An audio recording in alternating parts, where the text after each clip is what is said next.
I'm going to start with Morning Joe because I think that one pissed me off the most. Mainly because these guys, the Mark Halpern, who's with Time Magazine, Chuck Todd of NBC News, that are commenting towards the end of this piece, are supposed to be, journalists. They're supposed to be reporters. No one repeats a conservative talking point better than Mark Halpern. And then from, I would say, half the time with Chuck Todd. And so this reaction of theirs, I found a little unconscionable. All right, so let's watch that first. Clip number 7. Is that the European community is embracing this president and is saying we like the direction that he is taking this country in and that it's drastically different. The upside is that a Nobel Prize committee that has had suspect selections in the past has just befuddled a lot of people across the world. I predict right now that he'll find a way to basically turn it down. I think he's going to say, I share this with the world or whatever. I don't think he'll embrace this because there is no upside for him. Chuck Todd? The damage is done. Because you're right. Will he go to Stockholm to pick it up? What does he do with the money? You get $1 million. You get over $1 million for winning this. So that's pretty good. Should have been. I think Good contest. Mark's probably right. I mean, he'll figure out some way of accepting this in another form, not on his own behalf. Why the hell would he turn it down? What does that mean? Oh, and how this is going to do him damage? Mika, who's supposed to be a little bit more left of center on that show, said the damage is done.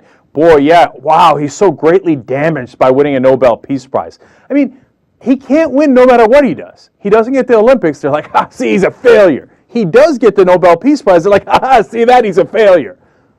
How does that make any sense? They're like, oh, this is could do nothing but hurt him, as Mark Halpern.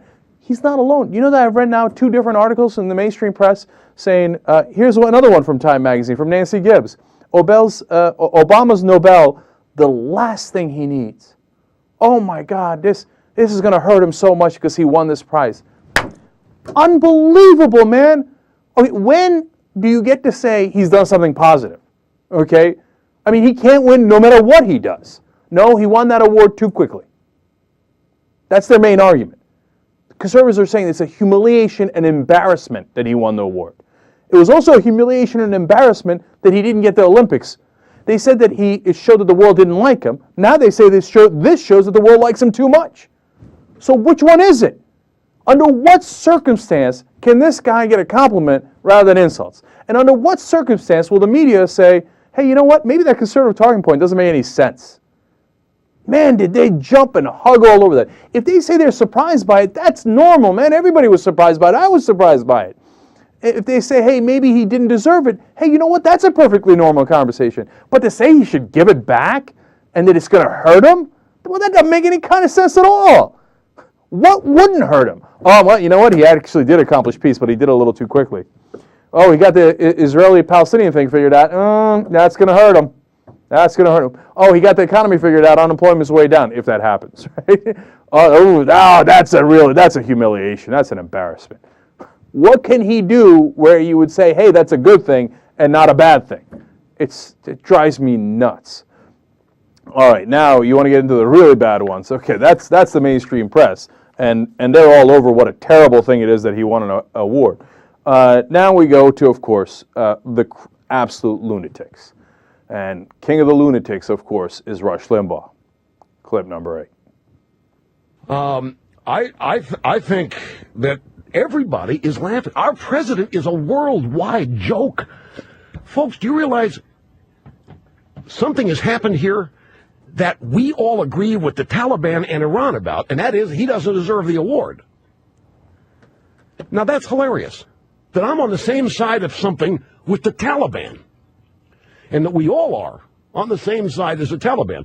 Hey, speak for yourself, fat ass, okay? I'm not on the same side as the Taliban. I'm not on the same side as Iran. I'm on the side of the United States of America, okay? And by the way, that's your commander-in-chief that just won that award, and he took it for the United States and its citizens. So next time, give me a crisp salute, okay? I don't know, what is with his nonstop traitorous language on the radio? Oh, I'm rooting against America. I want Obama to fail. I want America to fail. And now I agree with the Taliban. I want to agree with Iran. Of course you do, because you're a lowlife who would rather have this country fail and our enemies win if it suited your political purposes just a little bit. That's the kind of scumbag you are. That's what you are. What are you going to do? Fat ass, you're going to win the Peace Prize? The guy who constantly advocates for a war? What do you care about? You don't want peace. You want war. Why are you so bitter that Obama won a Peace Prize? And then this is a joke? This president is a joke? A worldwide joke? Are you kidding me, Waterboy? You carried the water of George W. Bush, the world's biggest idiot, the world's biggest joke for 8 years. Isn't your back a little sore from carrying all his idiotic water? A joke? Let's listen to a joke. Here's a joke. In 1994, there were 67 schools in Texas that were rated exemplary according to our own tests. See, without the tax relief package, there would have been a deficit, but there wouldn't have been the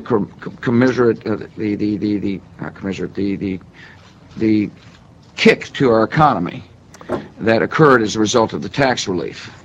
Africa is a nation that suffers from incredible disease. They don't, I think, give peace prizes to a guy who thinks Africa's a nation, right? There's an old saying in Tennessee, I know it's in Texas, probably in Tennessee, that says, "Fool me once, shame on you."